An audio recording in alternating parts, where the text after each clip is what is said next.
Anyway, I'll assume that a good percentage of you were able to see My Octopus Teacher.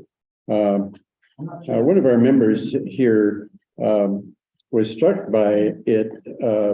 It's an hour and a half. And he focused, of course, because it was the last half hour, on the sadness of it. And so he wrote back to me and said, yeah, that's an interesting slide series, but it was a real tearjerker. And I suppose it was. What I mainly wanted you to focus on was the first hour, not so much the last half hour, but it was, in a sense, a tearjerker. And I think that's how people sometimes try to sell books and sell videos, is to get people emotionally involved, either with empathy or with anger. Certainly the politicians like to focus on anger. And so that's probably a selling point. But the book doesn't focus on that at all. Now, the book looks just like what you see on the slide.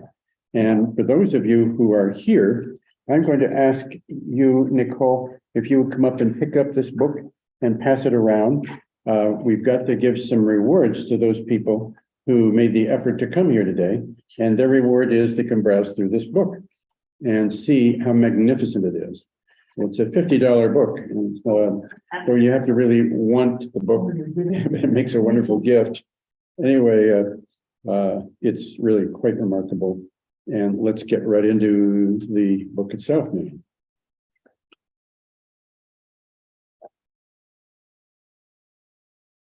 Here is the, as soon as you open the front cover, they have a dedication. It's by Craig Foster, who does My Octopus Teacher, and a very good friend of his, a childhood friend whom he later got to know when they went free diving together, Ross Freilich. And they've each written dedications. You might not be able to read it, so let me do it for you. Craig starts off by saying, I dedicate this book to my wife, Swati, and I won't give you her complicated Thai last name, who is honestly the finest human I've ever met. She has taught me so much about nature and about love for her wild things. She has stood beside me, unwavering in good times and bad times. I feel so deeply blessed to have spent many years with a truly graceful being. This book and your octopus film would be very different. Our octopus film would be very different without her guidance. Signed by Craig Foster. And Ross Freilich writes, I dedicate this book to my son, Joseph. I love you. So these are emotional men. We're all emotional in our way. But these two come across as openly expressing their feelings, not only in the photography, but in the text, which you can't see, but I've tried to incorporate in some of the images that follow. I don't have a vast number of images, but they're so complex that they occupy a huge amount of space on the computer. I think it's 200 megabytes or so. So we'll move on to the next page. And this shows more of the kelp forest that you saw in the last. By the way, I will admit that the first time I went scuba diving was in a kelp forest in a little town called Anacortes, Washington.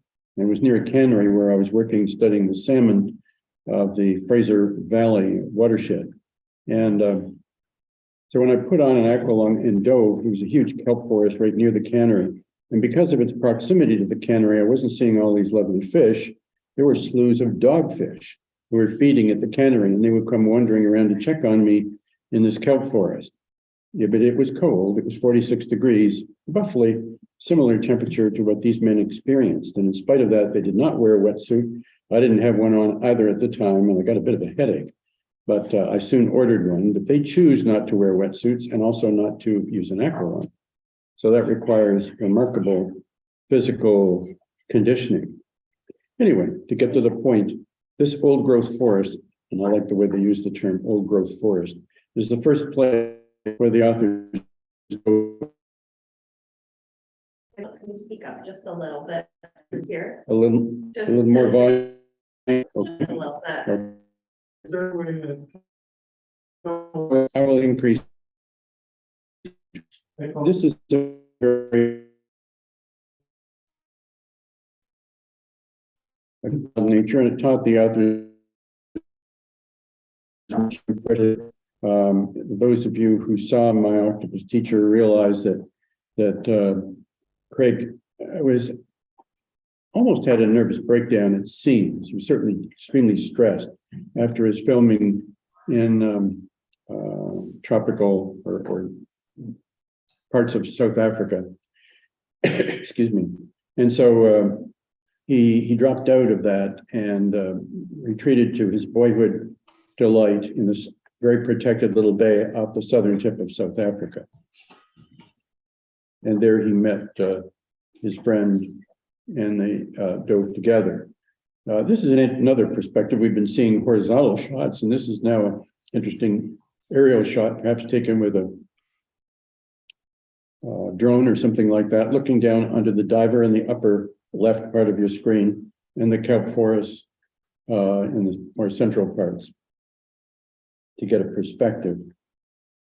Coming back now to the horizontal views, they did enjoy playful seals who seemed to invite Craig and Ross to swim with them without the usual thermal and breathing aids. They certainly didn't have any. They seemed to manage just fine. So you guys tried the same. Now, this is an interesting story in relation to this image. One day, Craig encountered a clawless otter. Well, I didn't even know such things existed, but this one apparently does, and it was the species or subspecies of an otter is normally shy. But one of them was very curious and began to explore Craig's body and caressed him gently, giving him a feeling of underwater rapture. I thought that was an intriguing term, but it must have been to have something totally wild, normally shy, approach you and start caressing your body. And these guys didn't have any scuba gear to interfere or any wetsuits or anything. It must have been a dreamy sort of meeting with wildness in nature. This is a change in perspective a little bit. This is the tidal basin areas where rocks are exposed to air as well as salt water from time to time as the tide rises and falls. And there's a weed there called acid weed, which releases sulfuric acid when it's exposed to air. And so it burns a replica of itself on the algae there. And I thought that was an interesting idea. We talk about footprints in the sand, and here is a plant print on normally algae covered rocks. Fascinating remnant of the past. Another unusual shot is an abalone. Most of you probably are familiar with abalone shells. People sometimes in the old days used to use them as ashtrays. Oh, that's a terrible way to use an abalone shell. But you usually only see just the empty shell. And here is an adult abalone, and you can see the fleshy foot turned up. Normally, that whole fleshy foot there is attached and helps it move across the ground like a snail. And but here it raises its foot in order to catch a frond of kelp. And I thought that was an interesting shot, rather rarely seen, and allows us to get a different perspective of the interaction between animal and plant in the sea. And this is another interesting one of a striped sea anemone. As you know, anemones are not usually transparent, but this particular one is transparent with some stripes showing through the transparency, and it allows sunlight to penetrate and promote the growth of green algae in the interior. So you see there are faint little bits of green dispersed through the transparency and some of the internal anatomy of the jelly, of the sea anemone.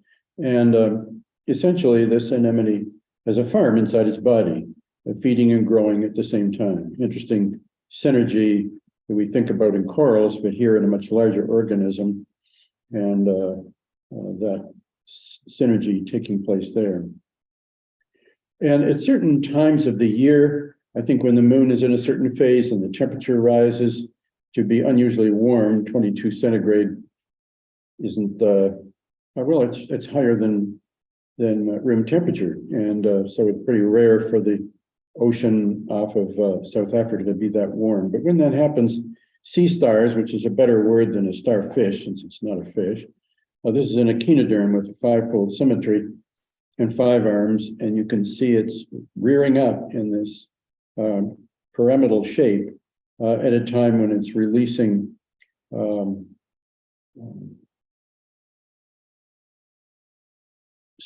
spawning, it just says, so presumably releasing sperm. And perhaps, I'm not sure if they're hermaphroditic or not, probably are. So perhaps some eggs will be released at that time. I'm not positive on the sea star's physiology at the moment.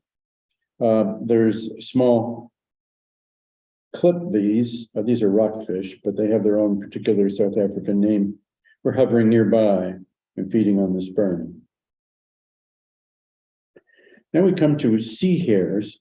These are gastropods without a shell, and they're normally brown, but this one is unusually large and about a foot long, by the way, and it's brightly colored. They're soft, but very toxic, and most of the creatures in the sea know that, and so when they encounter this thing, better than to. So that's a sea hare, and we're going to see a different kind of sea hare in a moment. This is a shaggy sea hare, and so you see here it's quite shaggy, and there's a tiny little shrimp, sand shrimp, hovering around, just looking for maybe some food that might be left over from this sea hare. Now, sea hares are nudibranchs, and these are basically special gastropods without a shell. I'll elaborate on them in a few moments. But this colorful predatory sea slug, they're also called sea slugs, not a very nice name, reveals that the body is full of toxins, and its head contains an expandable gelatinous net that it can sort of disperse, and it will cast them out and trap small amphipods and other zooplankton. This particular yellow-like structures that you see at the base here are its eggs. To give you a better idea of nudibranchs, and these will be coming up in a webinar that Sylvia Earle will be hosting in a few more days. And these are different ones. Nudibranchs, the word nudibranch basically comes from naked gills. And so these little branched things that are coming out provide oxygen instead of having internal gills. They're right up on the tips of these extensions. And it's quite dramatic. They do have eyes, but they're very, very hard to see. Tiny little eyes, usually a lens and about 5 little photoreceptors at one end, usually the end with the most feelers. And so they do have some visual, but mostly feeling sensations for their central nervous system. And these are other colors. So this is not from the book, but what I just put in to give you an idea of nudibranchs. And if you want to look up Sylvia Earle, I think her next talk for what she calls Ocean Seniors is going to be on the 17th of November. You might be able to find it and register. Should be talking about nudibranchs for this talk and perhaps the next one to come. Then we have the Cape Mantis shrimp. This is a remarkable shrimp. It's about 6 inches or so long, but it can send out a spear from underneath its legs. You don't see it here, but it shoots it out at incredible speed and spears its prey. Never heard of such a shrimp anywhere else except here, the Cape Mantis shrimp. So they show us, and unfortunately there's a gap in the page here that has to show up, even though it's a fairly large book.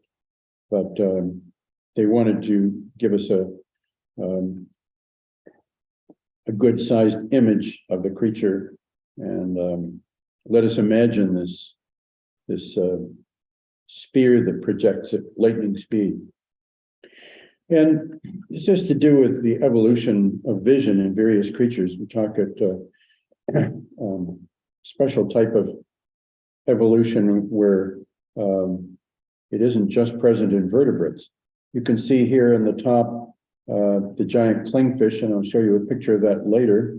The cuttlefish has a very different kind of pupil, typical of relatives like octopi and cuttlefish. In the bottom, we see another type of pupil, kind of a horizontal pupil in the sky shark, and the Argonaut here. And not all of us are familiar with the Argonaut or the cuttlefish. So the next slide I've inserted just to refresh your memory. Here is these are cephalopods like an octopus, but here's the cuttlefish here on the left, with you can see that unusual kind of eye. And then the Argonaut has a more symmetrical eye over here. They have a very small shell, very paper thin, and but still withdraw inside it. Most of the cephalopods have no external shell. Most of them have an internal hardness, but the Argonaut is the only cephalopod I'm aware of that has this little hidey thin shell of sorts. Coming back to the clingfish, I've mentioned it before. It's an unusual fish. You see its eye here that we saw before, quite a mouth, and it has a very powerful mouth parts and teeth, very sharp teeth. So it can catch on a limpet. You can see that the bottom base of a poor limpet. Limpet is sort of like a primitive shell, not a bivalve or a twisted shell, but just a flat little hat-like shell with a foot underneath. And with its foot, it can hang on very well to the substrate. So it's called a limpet. And but this clingfish can readily grasp very firmly the limpet and twist it right off of its base, and will then drop down to the ocean floor and chew it all up, shell and all. And here we have a long snout pipefish, sort of related in a way to the seahorse. And in the same way, it does not have jaws that will open. It has a snout. And so it's forced to feed off very small zooplankton. And so it's stretching vertically here, feeding on large volumes of zooplankton that are sweeping by. And it has to sort of suck it up like soup through its own straw of a snout, rather than opening its jaws as some of the other fish. And this, of course, leads us to think about my favorite organism of the sea, the seahorse. And it camouflages itself very well and blends in with its background. And that leads me to talk a little bit now off the book and into the subject of Amanda Vincent. We had a talk about her a month or so ago when we talked about zooplankton, phytoplankton, and other organisms of the sea. And she was emphasizing the huge market for seahorses, either alive. Some people like to have them in their aquaria or as food. The Chinese particularly like them for a variety of purposes, and people sometimes just like to collect them. And we can do that as long as this marketing doesn't get out of hand. And Amanda is doing her best to keep these from disappearing by interacting with the people in the South Pacific and in China to try and get a cooperative saving of these things. What frightens her most is the new tendency to go after fish on the bottom of the sea. And we talked about that sometime a month ago. And then people now have gotten enthused with electric vehicles and the need for some of these minerals. And rather than mine them on land, they thought that it would be pretty cool to harvest manganese nodules that accumulate across the Pacific from south of Hawaii across to California in this big band. And that would be terrible if people did that. Hopefully, we'll be able to provide enough minerals for our electric vehicles without resorting to destroying the seabeds. And talking about fish and destruction, these Asian ships fish day and night. Here is to the left in the daytime, and at night And of course, they turn all their lights on at night and attract the fish. And they have poles out and they can see the fish that come up to be intrigued by the light, and they just scoop them up in big nets and accumulate vast numbers of these fish. So if they're not scraping the bottom, they're fishing at night, and they're very greedy, and we could be doing ourselves some irreversible damage to the oceans by depleting their numbers. Then we come to Kiribati. I always thought it was Kiribati, but apparently the locals pronounce it Kiribati. And you can see at the very top here, Hawaii, and down at the bottom, Fiji. As close as I've ever been to this area is Vanuatu here when I was on my way to the Solomon Islands. And so I never got to the Line Islands shown here. But these people, of course, are very prone to sea level rise. They're only a small distance above the sea. Some of these are glorified reefs. And so we often hear about Kiribati people at these meetings, such as the one being held today in Egypt, these COP meetings where they plead for people to cut back on greenhouse gas emissions that would be leading ultimately to melting of polar glaciers and sea level rise. Now, the Line Islands in particular suffered about 15 weeks of extreme heating from the strongest El Nino in recorded history, and it killed about 2/3 of the corals there. And so in National Geographic, they showed some studies that happened to have been done just before this El Nino in 2009, and then about 5 or 6 years later. And they're showing some recovery, and they took great pleasure in this. There's a thing called Christos coralline algae, or CCA, which is basically the cement that binds the coral to the substrate. And it does help coral larvae to regrow. So in this central part here, we have a square and a circle. The square represents this so-called cement, or CCA, and the dot underneath shows the amount of live coral. And here we have 100% scale. And so things were all fine way back in the old days. We've talked about 3 particular regions. In green is this called Millennium Reef. And in red is Flint, number 2, I think, and number 1 is another one called Vostok. And so they're all in the same region on the Line Islands, and you can see them back here. They're very healthy, approaching anywhere from 60 to 70%. A little distance between the amount of coverage with this so-called cement and the actual live coral below it with the circles. And then along came this terrible El Nino event, and the numbers went down. In the following year, they were there to see this dreadful suppression of coral growth, but a significant amount of recovery in the 5 years since. So they're very encouraged by that. It's still not full recovery, and I'm not sure how many of those El Nino events can be tolerated. There might be pretty good recovery after one, but how many will a coral tolerate? We're not so sure, but at least they're trying to take as much enthusiasm as they can. And they took these pictures, dramatic pictures of coral recovery. The purple that you see here is purple Montipora corals that you see here coming up amongst the other coral, which is still probably a little bit injured, some damage to it, but the purple is coming up nicely. This is simply a jelly wandering over, and this is a parrotfish, which loves to graze on coral, but does so with a nice symbiotic relationship, so that while it grazes on the coral, it doesn't destroy it, and helps to maintain an equilibrium of coral growth. So those were just some images from National Geographic documenting the recovery here with conventional scuba gear and measuring devices, and noticing the fish.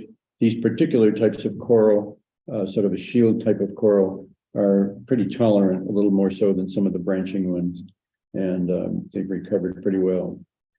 Just a picture of snapper chasing convict tangs. I think it's cute the names have been applied to the tang. We have the yellow tang, we have all different kinds of tangs. but the ones with these vertical stripings are called convict tanks for obvious reasons.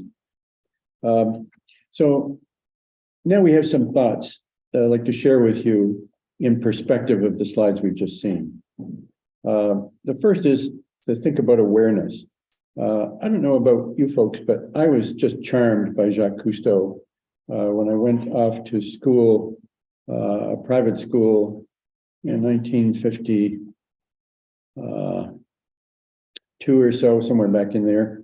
They had a wonderful library of National Geographics, and I read everything by Cousteau in that magazine. And of course, after that, Cousteau came on American television, and everybody in America, I think, has seen his films. He wrote the wonderful book, The Silent World, and many others that followed.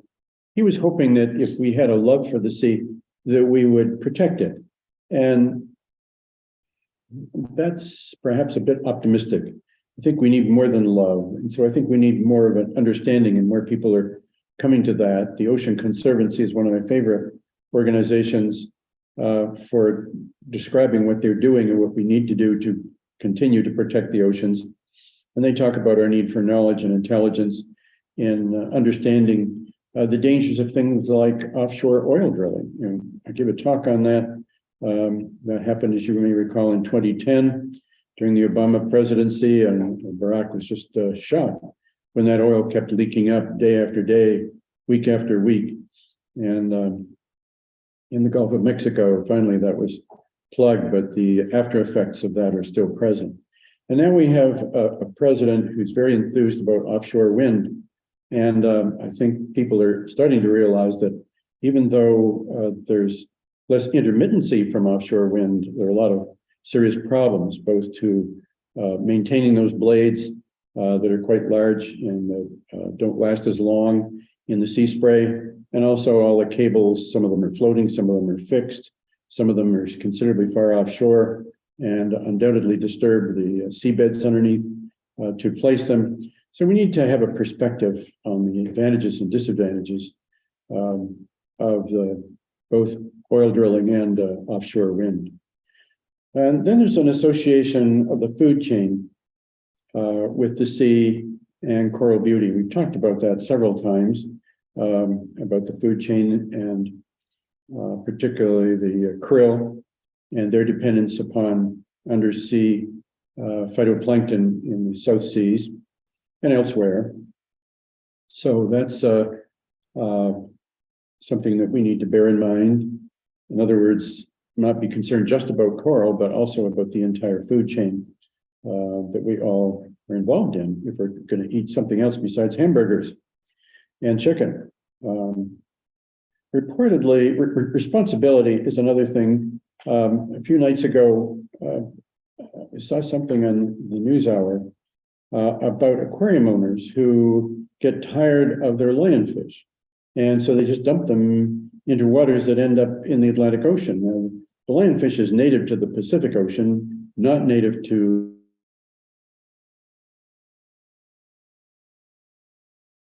well, some people don't like dandelions on their lawns. They could call them invasive, although I find them rather pretty in my lawn. But lionfish are not very good. They have offer some significant damages, and they're very toxic to touch, and they're confer a lot of problems as they enter the Atlantic Ocean. I'll have a slide on that in a minute. International authority, I think, is very important. We have an international authority that controls the seabed to some degree, but I think there needs to be even more of that. The marine sanctuaries are very helpful, and they require now ships to have on their transponders. Showed you pictures of that recently in another talk. That helps a great deal to limit the amount of fishing that goes on. And finally, I've talked about the Ocean Conservancy, and Sylvia Earle has Project Hope. We might talk about that at a future meeting sometime. But so we need all these things, not just awareness. So I salute Jean, influenced me since my childhood and beyond, Cousteau, and trying to help our oceans. A couple of little things I did mention: this invasiveness of lionfish, and took these pictures off the internet. They were describing the PBS program. You can see pictures of them here grazing around. This looks like a downed anchor or something. And you can get a better picture of the lionfish here. They're long prized in home aquariums, but they, by invading the Atlantic, they're one of the ocean's most successful species and wreak havoc in waters across the globe, they say. Danny Washington gave a talk on that. So just bringing that to your attention. Now we're moving on from the water. It's 10:30, so we're doing well with the time. And let's go from the underwater to underground with Sue Grayson in Germany. This is from National Geographic.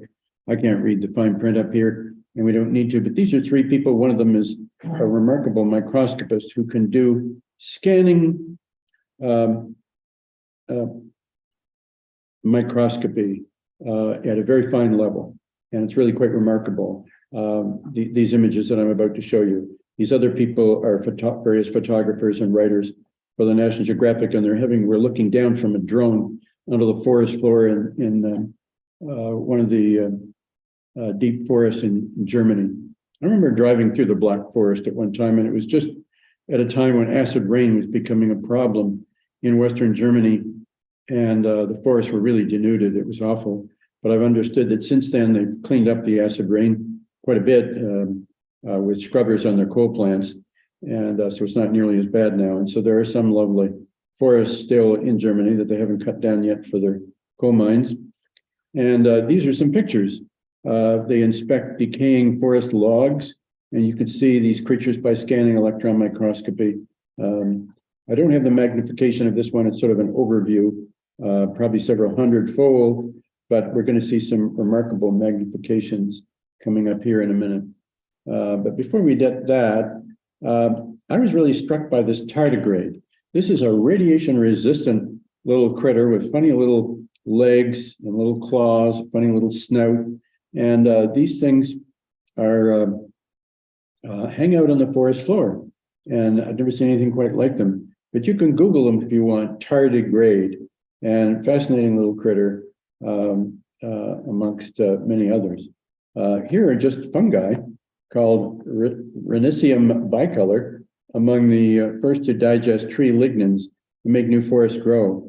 I've been getting a mite annoyed with some of my neighbors around my home who insist on blowing leaves around. They seem to think that it makes it easier to rake them up later if they can blow them into one big pile. One of my neighbors had these machines running for 6 hours. Last weekend, I had to go down to the basement to have some peace and quiet because the noise was so intense. These are 2-cycle engines on these guys' backs, and it's extremely polluting, extremely noisy. And I think it's just a shame that people can't take out a rake and just rake up their leaves if they have to, but even better, just to leave them there. Because in these, under these leaves, all kinds of interesting creatures grow, and they have a life cycle of their own and probably do contribute. I'm not a soil ecologist, but I imagine that to let nature take its course, I'm sure that Douglas Tellamy would tell us that. He's we've talked about him in the past. He's an entomologist and an ecologist, and I'm sure he would tell us to not be so perfectionistic and following the famous president. What was the third president of the United States? Come on, guys. Jefferson. Jefferson gave us this great model of a sterile front lawn. Everybody loves to rake up their leaves. If you don't keep up with the Jones. Terrible thing.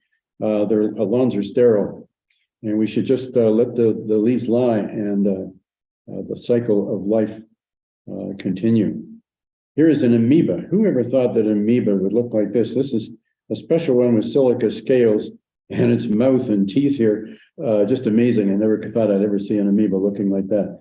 Magnification, 14,000 among the leaf litter. And here is one called a hairyback. They live in thin water films and damp soil. And here's a 2,500 magnification.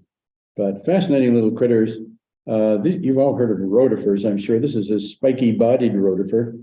Lives in freshwater soils, eating organic debris. It's a shame to be raking up leaves. Some of them, of course, would smother the lawns, maybe do a little bit here and there, but this idea of a sterile front lawn, I think, has got to go.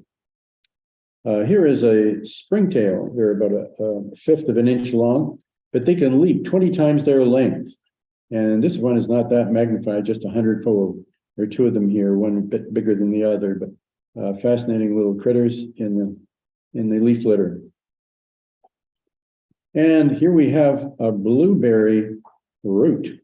And some fungi make their homes inside these blueberry roots up here, I think, in the silver. And these would presumably be some of these maybe, I'm not sure which is fungi and which are roots. But anyway, there's 2,200. They're coexisting anyway with the blueberry root structures.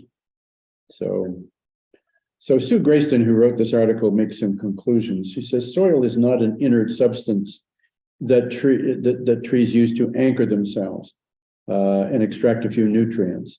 She says, whether sampling soil in the Black Forest, Alaska, or New Zealand, all three places she's been to, she has found essential nutrients that would remain locked in place if it were not for these tiny microbes and fungi which decompose tissues into smaller components that plants can use. So it enriches the soil. She also found that, she's at the University of British Columbia, that clear-cutting forests in British Columbia have reduced soil biodiversity and hindered nutrient cycles. Also, there's a zone of influence around each tree, and she says that it extends as far as 33 feet. I've never heard that before, quite a striking distance. So we need to have more respect for trees and the leaves that they let fall on the ground and not try and rake them up and bag them off someplace all the time. Now, this is something else. I happen to find this, I think probably in National Geographic, and I can't read it much any better than you can, but there are three areas here. One, here's four. I've forgotten where the other, they're in the interior here, I guess. And they're talking about near Los Angeles. They're looking at ways to allow creatures to communicate and move from one area to another.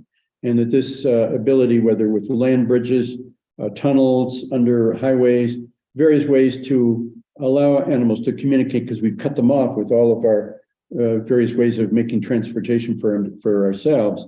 And they've been able to help wildlife. So we'll let that fall. So here are my final thoughts. It's first of all, I think governments, ecologists, and citizen enthusiasts should form a powerful cooperative network or networks aimed at directing public opinion to mitigate and adapt to climate change. We've got to go more than just recycling. Madison is known around the United States as one of the best recycling towns in the country. And Tony Praza featured this in a previous talk last spring, I think it was. And it was wonderful to see how the university has worked with the city to improve our recycling. But that's just one. There are 20 or 30 different things we could be doing. And certainly working with ecologists and citizen enthusiasts would help a great deal. Without prompt international action now, going beyond local governments, starving climate refugees may overwhelm our current organizations and might lead to social chaos. I've been careful how I worded that. I used may and might to be cautious, because it's possible that we will not lose the structure of society we have with immigration.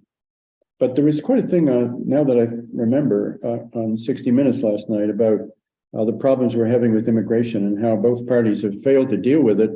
And the situation that these people find themselves in over here, having children participating in life as well as they can, and never knowing whether they're going to be deported with their children who are sometimes born here. So it gets to be quite a problem that we do not deal well with immigration, particularly climate refugees. We think immigration is bad now. Wait until climate adds to that. They're already seeing evidence of that in Europe, and it's going to be worse and worse. So I think we need to think about these two things: having cooperative networks that really get serious about climate change, and do more than just talk and argue. I'm hoping at the COP meetings that start in Egypt today, that they will accomplish more than they have in the past, and try to initiate meaningful steps forward. And also that we can start to deal, as we pass the midterm elections tomorrow and the following days, that we will have some proper immigration policies. So that's my expression of interest that's evolved from this book that's going around now. I hope that some of you have all had a chance to look at it, and that's the penalty you get, you folks that are out online. But at least I've given you a little bit of an insight into the book, and let's see if we can get out of here and stop storage so that I can see those of you who have their hands up.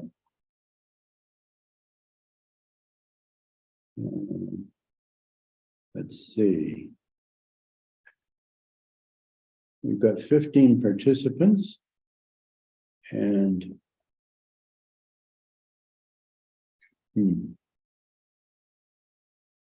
Richard? Yes.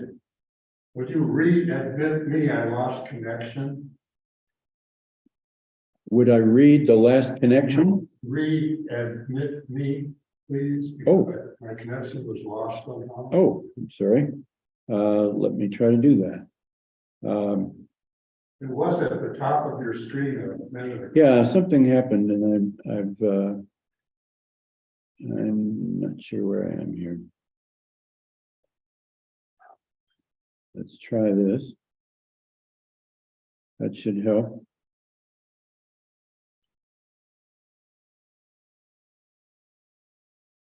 And you've got Not doing it. one hand raised, that is Tony. Okay, good. Just be patient, folks. I'm trying to find where to go here. Let's just go back through all the slides to the front.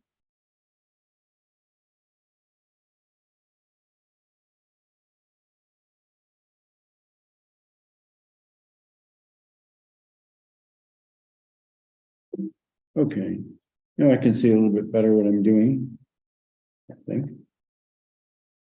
And show. Whoops. Did I end the whole? No, I didn't end the whole thing. Good. I'm having a hard time ending my slideshow. I'm sorry. Just.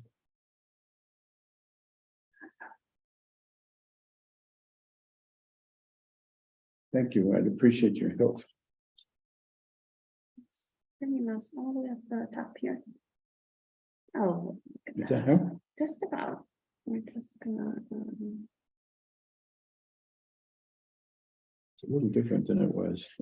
Yeah, I think you should be okay now. I see some hands raised, Okay. and then Let's see.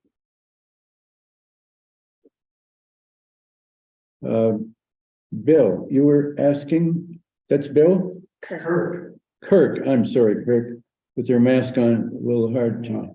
So you want me to send you a link? No, he's already trying to get in. You need to admit him. Okay. You see a screen and Sure. want to admit people. 2 people. upward. Ah, Admit all. Okay, thank you. that should do it. All right, I think you're good now. Are you able to come in, Kirk? Yes. Good. Thank you. Excellent. Okay, that's Tony important. has his hand raised. Tony does? Tony. Tony, okay, Tony, let's find Tony here. I guess I could cover a couple you're things, if there, that's Tony. okay, Richard? Please do, Tony. Yep. Okay, let's see. First off, I agree with you in relationship to the leaves. We have lots of leaves throughout our property, but I do chop them up with the lawnmower and then compost them with our grass. Sure. And so we get good compost in the spring, more often than not, that we use in our garden. So Yeah, that's true. I'm also in the process of reading a book called Forest Bathing, which I thought was kind of a nice mixture with both the sea and the woods that you showed us. Yes. Forest bathing is a Dr. Lee in Japan that talks Okay. about the benefits of walking through a forest. Lovely. Somewhere in the area of anywhere from 10 minutes to 2 hours, and blocking out anything else happening and how much good that does for your health. I've only partly Wonderful. through the book, but I'll talk more about it in the spring when I talk about the homegrown national garden. Excellent. Now, Okay. is that the Homegrown National Garden? Is that the one by Doug Tallamy?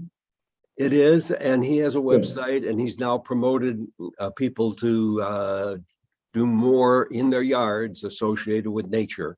And that's what I'll be Good. featuring when I go through that particular discussion. Wonderful. I'm so looking forward to that, Tony. And thank you for telling us. Can you tell us a little bit more about, this is called forest bathing, is that right? Forest bathing, like you go swimming in the forest, basically. Yes, And that's a lovely term.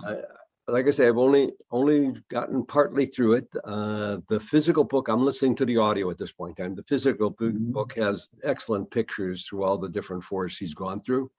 And he's a professor that basically talks about the various classes he's held about the benefits of going and walking through a forest. That's great. Now, what's Lee's first name? I do not The have that author? handy at this moment in time. Okay, just his name is Professor Lee.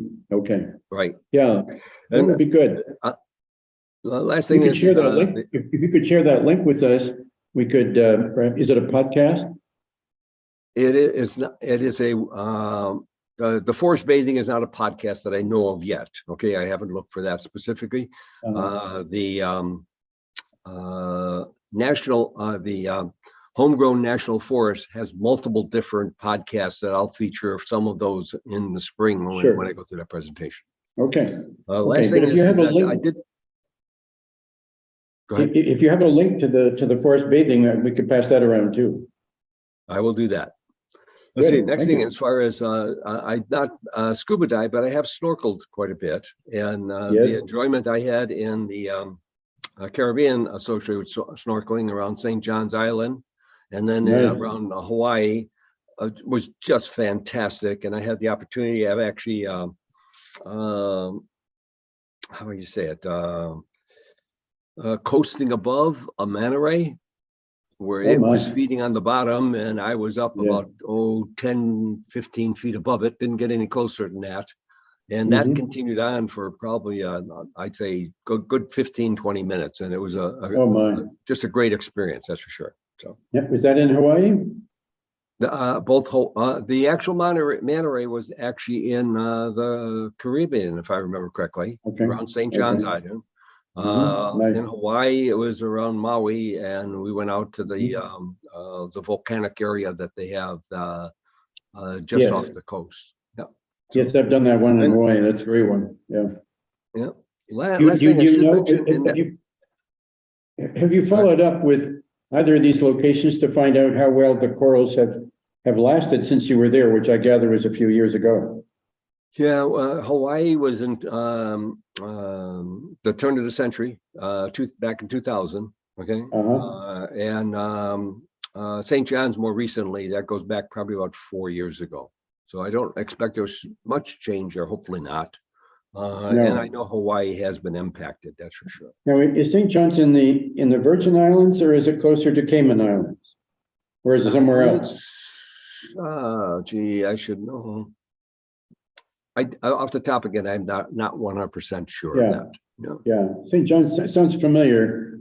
I have a feeling that it's associated with the Virgin Islands.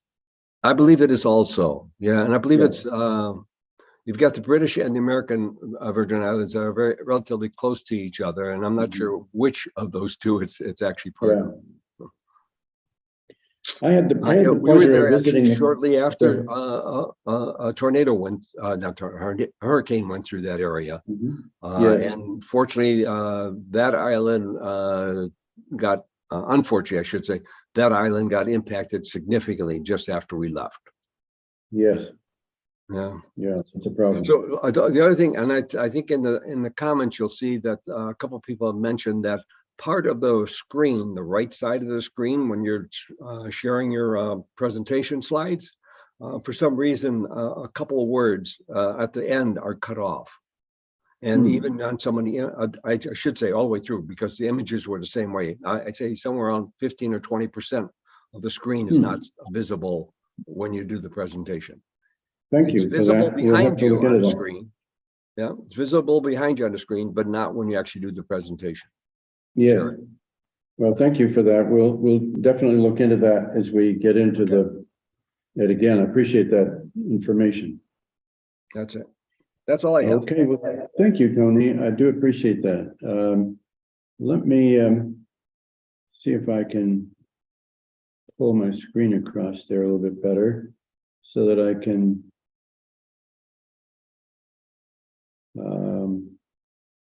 look for hands up. I don't see any hands up things here. If anybody else, if you, Tony, or anybody else sees a hands up, please ask him to George. unmute themselves. There's Yeah. George Erickson. Sorry, George. Yeah. Hi, Richard. Hi. Going back to the forests, I think some of you know I live in northern Minnesota, and we're basically forest and lakes, except for a few iron mines. And I can testify that there's nothing like a walk in a forest, and I don't care what the season is. And that leads me to a image I brought up, and I'm hoping I can share it. I don't know if this will work, but I'd like to try it. So I'll click share screen and we'll see what happens. Okay. Oh, no, it's disabled. Okay. So I'll We just, probably have to make you a co-host to do that. if that's You wanna difficult, tell- I can describe it. That'd be fine. Okay. Basically, I think some of you might have seen it before anyway. It's an aerial photo of a large solar farm in Michigan. Yes. And I ask people when I show this, what do you see here? And people talk about, oh, that's really good. You know, that's going to be green electricity. I don't see that. I see a forest, part of the 1,700 square miles of solar farms we have in the United States that are displacing wildlife. And one of your images today talked about the flora on the forest floor and how it's affected by clear cutting. Well, this is clear cutting. Every time, I don't care if it's a parking lot or a solar farm, if we cut down trees, we are displacing species. And species are in decline. I think we need to look at consequences, not just what we can get out of various projects. That's all. Well, that's very good, George. I appreciate very much your point of view. I would add that bad is what you describe is, it's not nearly as bad as Germany, where they're cutting down forests for coal mines.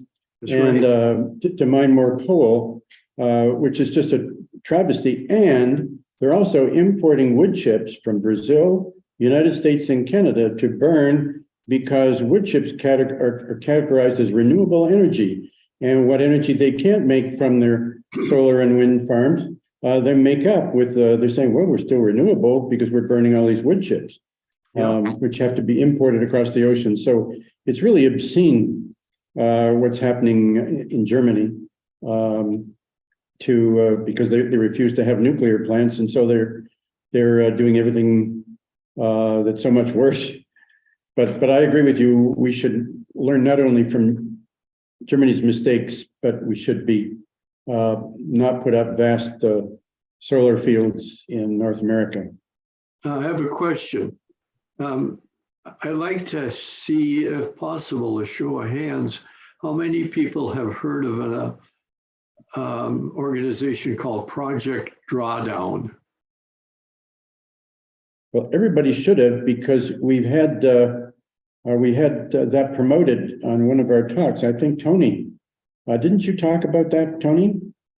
Yes, I did. Yeah, Project Drawdown was where they evaluate around the world over 100 different solutions toward drawing down carbon and sequestering it one way or another, or not generating it in the first place. There you have it, George. Now, I will say this much. George had asked for a contact associated with drawdown, and I have never been able to find a contact within drawdown that focuses in on nuclear energy, unfortunately. And the Yeah. contacts I have so far are not interested, unfortunately, either. So Yeah, Well, the project I should say drawdown that- has, yeah. I should The say one project more thing drawdown- about drawdown. They did come out Okay, with a please do. later edition. Good. They came out with a later edition, and they did, let's say, raise the percentage associated with the points that they assigned to each particular category or each item. And nuclear did appear to move up in comparison to its first report, Good. but it's still nowhere near what Good. they consider to be the top 5, 10, or 20 different solutions. Okay. Thank you, Tony, for that. Any other questions or comments? I have one. Yes, we have one from Kurt. I don't know if you can try and unmute yourself, Kirk, on your machine. I don't think I have to be unmuted because I'm in this room. Okay. It's supposed to pick up the voice. Theoretically, I was supposed to do it. Just speak up loudly and we'll listen. So I don't know if people can hear me, but this is kind of a personal problem of mine. It has to do with the forest.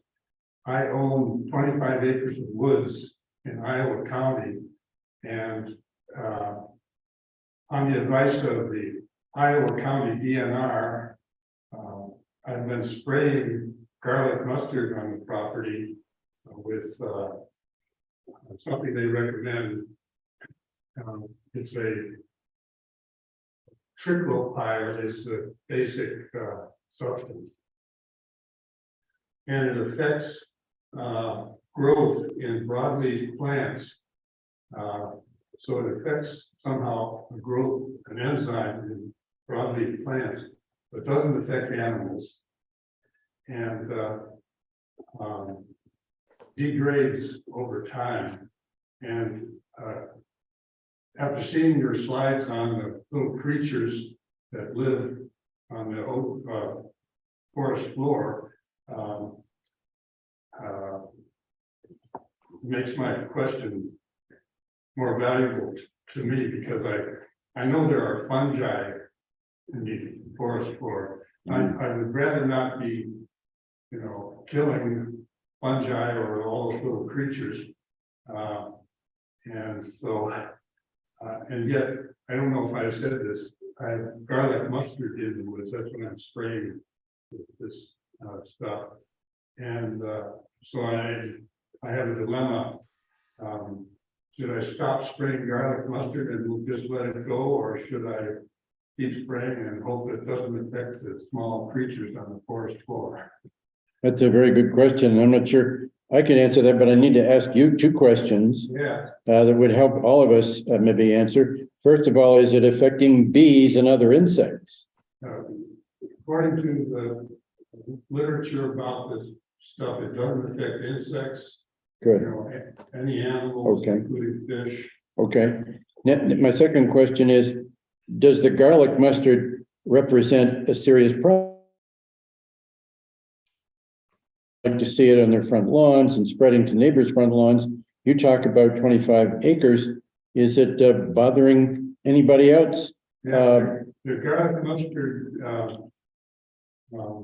basically inhibits other plant growth. Yeah. So it takes over. Mhm. And in time, a lot of time, I've seen an article where it says that in 100 years, it will reach a maximum and then decline. So, Okay. yeah. Yeah. And you've talked to the DNR about that, and they advise using it? The Iowa County Forester advised using it. And just recently, I talked to somebody at University Extension. And they say the chemical breaks down and convey as much as say that it's all right to use it. Good. Do you remember the name of the chemical? Chemical, Yes, the chemical you're using. triclopyr is the basic chemical. Triclopyr. Yeah. Could you spell it? See, TRICLOPYR. Okay. All right. Yeah, I'd, why don't you send me any information you can and I'll look into it too and maybe dispense it because I think there may be some people in this group who would like to consider using it. I'm not aware of that chemical and I don't have very much of it, but I have a little bit here and there and other people might as well. Yeah.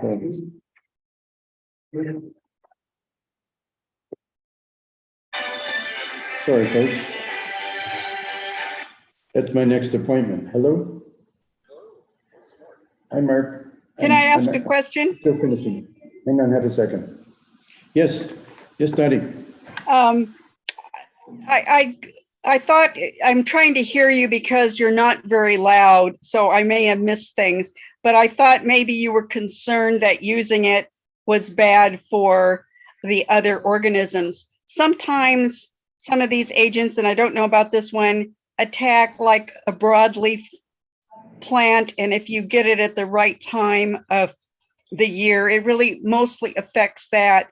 And I know that a lot of the prairie conservation people use sparingly certain herbicides. They put them on various things that they don't spread them around wildly. And so I think that selective application of even some toxic things can be good, especially with something that's as invasive as garlic mustard that will crowd out other plants and will spread from one property to the other, you know, on shoes and things. That's why when you go to parks, they have these ways for you to scrape your feet so that you don't track it. So if you were concerned that it's bad to use, I would certainly use the advice of your DNR and then use it sparingly. Just my opinion. Well spoken. Thank you. You there, Mark? Be quick. I'm in the middle of something. What do you have to say? Good.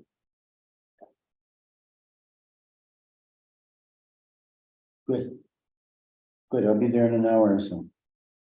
Okay, thanks. Bye-bye. Okay. Well, that's good advice. Thank you for that, Dottie. That was good news too on my phone. My airplane is working again. But anyway, that's not your problem, but mine. Okay. Any other questions? We're up to 11, and I anticipated this as being a rather short meeting because we didn't have that many slides, and it's conducive to some discussion, but not as problematic as some of the other talks that we've given about climate. What was the word?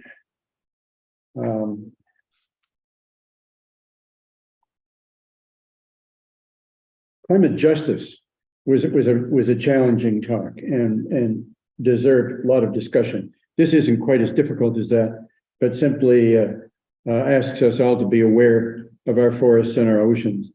I saw another question from Kurt. Paul Thompson has a question. Paul? Yes, I do. Paul Thompson. Good. Yes. Okay, Paul. I'm participating sort of as an observer to see how the OWL system is working for this class. Yes. I'd like to try a couple things here. One is that when Kirk was speaking, he was difficult to hear. I could hear him, but not well. And I'm wondering if Kirk would unmute himself and if that would make the audio easier for us online to hear Kirk. Could you just say something unmuted, Kirk? Testing, 1, 2, 3. Testing. That's better, isn't it? A very bad echo. Yeah. Yeah, there's an echo. But Kirk is sitting at the back of the room. And that might also contribute to the limitations of OWL. Yeah, He's might- about 25 feet away from the owl unit, Yeah, maybe 30 feet. yeah, I would suggest to you that's probably about the limitation of picking up Yeah. that voice effectively. Yeah. You know, you probably anywhere from 10 to 15 feet is probably pretty good. Start getting beyond 20 or 25 and they'll start, it's just, I would think it would be difficult to pick it up. yeah. Sound falls off sort of like candle power, but the square of the distance. So, so we're kind of limited by distance here. I think Nicole said the unit is rated for maybe 18 feet, is that what you said? There you go. That is correct. Okay. Yeah, so we're kind of beyond this. You're at the limits. Thank you. It was a good test. Nice to do. So appreciate, Paul, your good question there. The other question I have is, can the people in the classroom with you, can they see who's speaking can they see all of the online participants on your large screen there? Yes, they come up at the top and you can see them at the back of the room and even better behind me and on my screen as well. They automatically seem to come forward. You've got someone wanting to be admitted here again. Oh, really? That blue thing, if you click on it, it's right in the middle of your screen. Oh, I see it. Yep. Thank you. Admit, sure. Okay.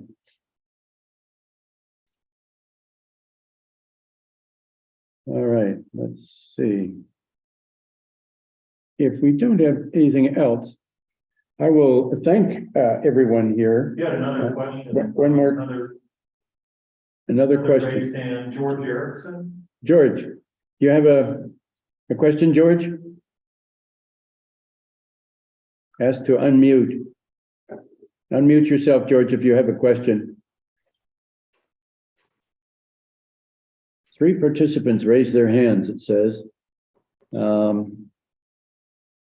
see. I think that people did not take their hand sign down after they last spoke. Thank you. I think you're right. Yeah, I'm one of them, sorry. Okay, no problem. I All have a right. question. One Kurt. question from Kurt. Yes, Kurt. I have a laptop here, and so I was trying to understand how OWL was working as you were talking, so I wasn't paying very good attention. I'm sorry, but when you're talking about the oceans, I don't remember if you said much about water temperature and pH differences, and I read Elizabeth Colbert's book, may have been her. She wrote about the oceans and how they're degrading. Yes, I think it was her. And she talked about the effect of warming oceans and also pH changes. I'm sorry if you've already covered this now. Extensively. Yeah, Yeah. sorry. Yeah, no problem. I'm sorry. Yeah, this was just a playtime talk. We've gone into that a lot. Okay, Yeah, sorry. it's okay. We welcome your presence here today as a PLATO member deeply involved in global affairs. Glad that you have a chance to come and visit us today, Kurt. So, Betty, do you have any comments, questions? No, I don't. Very interesting though. Good. I was feeling so sorry for you that there weren't more people here, but they're all at home. I didn't realize that. Oh, okay. Yeah, usually we have Ginny and Ann and a bunch of people. They've gone home for the holidays or something. I don't probably. Yeah, Well, okay. it's early for that. Yeah, it's too early, but anyway, we'll try and get the message out to them. I pretty much did, I think, I get that out. So I was expecting better attendance, but thank you for coming today. You're representing Oakwood, Yeah, very interesting. and we're glad to have you here, Betty. Yeah. We have Joe here too.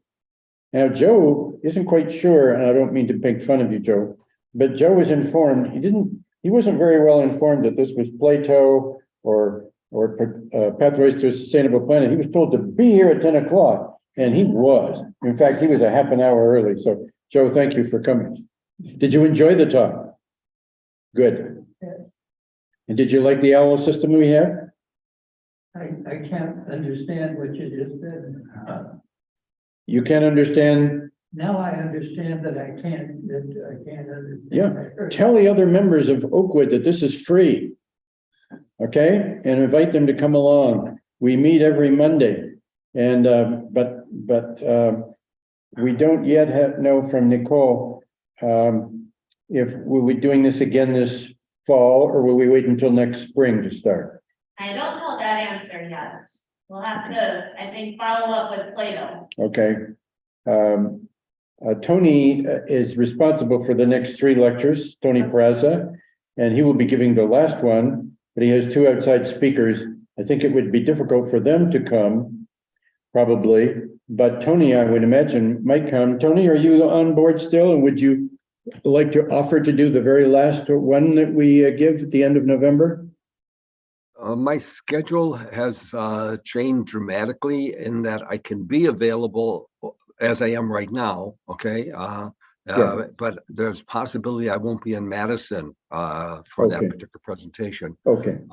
So the next 2 might be the same thing, but the presenters, I've keyed them up. We could go either way, but I've really focused more on a virtual presentation. Sure. Okay, well, let's do that for our guests, and we'll think about this then for next spring. I think that's the plan. That's the plan. Okay. And Richard, could we speak just a few minutes about, or a few seconds about how this meeting would have gone without the offices? I mean, it would have been almost the same, except that when people in the room were asking you questions, you would have probably had to repeat those questions. And then the people remote would not have been able to see who it was here, Kirk, for example, asking a question. Yes. But other than that, the rest of the call would have been the same, I believe. So the owl might be useful for a class like this. It would be even more useful if you had a discussion group where lots of people in the room were speaking. Definitely. Although I admire this program compared to what we had before down in the education center. I didn't think that was very effective. It was so difficult to use. Doug Edwards pioneered it with the talk, I think, about hydrogen maybe, and he did his best, but I think that the hybrid technology really was not up to snuff for that. And I view this as a considerable advance, but your point about discussions is right on. Right. And so we will probably have more of those. I find it a little difficult to be jumping around on my computer with discussions. Personally, I'm just not that adept at switching screens and that sort of thing. But it worked out reasonably well with OWL because people came up but you didn't make, and nobody made them co-hosts, right? When George wanted to speak or Dottie, they just unmuted themselves and came on. And we could see them here as well. So that was nice technology. Could have used it more if I'd stopped and asked for questions. Being not very controversial, I didn't stop. Yeah, one comment I would have, and that is if you remember when we were over at the bank, we had the U-shape presentation. Yeah. And I would suggest if you had owls sitting in the middle with a U-shape, your presentation behind you, just as you're sitting, and you had a U-shaped audience behind in front of you, and they were limited to less than 15 feet. It would be very interactive, and it would be an excellent tool. I think OWL, from what I've observed right now, looks like it's a real good tool to blend both, like you say, the hybrid approach. But we have 2 arcs here of 6 tables, 3, and then an arc behind it. And your point is well taken. We could make it more U-shaped in future. Good thinking. Thank you, Tony. That's okay. Why are you doing this?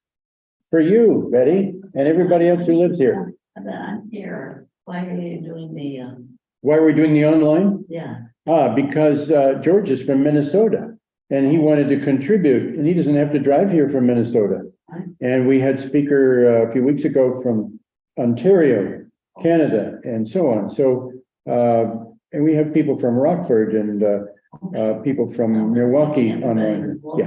Yeah. So this is why. And even people who are local, like Lee, Gasper Galvin, she lives in Sun Prairie, and you know, if it were really important, she would come, but it's a bit of a drive. And in the wintertime or cold weather or something, we might prefer to just go online. So And some people are still being very careful about COVID. exactly, good There are point. people that Right, don't think they should be leaving their house, right? right, good point. Yeah. All those reasons, good ones. Yes. I just wanted to say about Owl, that just watching the screen, I'm looking at a laptop as if I'm home. And it takes, I don't know, a couple or 3 seconds for the camera to react to a speaker in the audience. And if it's a short question, sometimes by the time it gets there, the person's finished asking a question. Also, it doesn't automatically zoom into whomever is talking. So, Yeah, well, that would be solved somewhat, I think, if we had more of a U-shaped distribution. As for the time, since when do we have short questions in this group? Okay, I think we've had a good one and a good trial, and I thank everybody, Nicole, Bill, everybody involved here today, so let's have a good Thanksgiving and looking forward to the next 3 talks that Tony is organizing. Thank you for that, Tony, and we'll see you all next week. So long. Thank you for being our experimenter, Yeah. because I think we're learning here. And thank you, Nicole, for supporting it. It was fun, and it was a good subject matter. It was light and easy, and